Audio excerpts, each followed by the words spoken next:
Simple and easy కాకరకాయ fry. First మనకు కావాల్సిన కాకరకాయలు తీసుకొని వాటిని వాష్ చేసి ఇలా కావాల్సిన సైజులో కట్ చేసుకొని ఈ ప్లేట్లో కనిపిస్తున్నవన్నీ తీసుకోవాలి.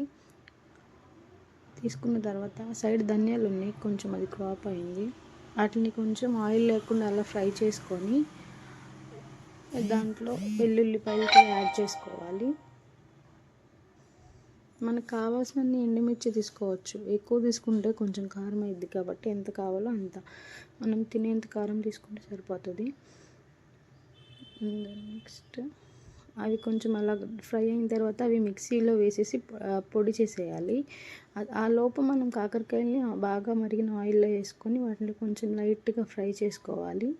ఫ్రై చేసుకున్న తర్వాత వాటిని పక్కన పెట్టేసుకొని తాలింపు వేసుకోవాలి. ఆనియన్స్, ఎండుమిర్చి, కరివేపాకు, తాలింపులు అన్నీ వేసుకొని అవి బాగా వేగిన కాకరకాయని తీసుకొని పక్కన పెట్టేసుకొని తాలింపు అందులో వేసుకొని అది కొంచెం బాగా మగ్గిన తర్వాత ఈ కాకరకాయలు అందులో వేసేసి ఇందాక మనం మిక్సీ పట్టుకున్న పొడులు మొత్తం కలిపేసి దీంట్లో వేసుకోవాలి. అంతే, సింపుల్. లాస్ట్ అవుట్పుట్ ఇలా వచ్చింది. టేస్ట్ అయితే చాలా బాగుంది.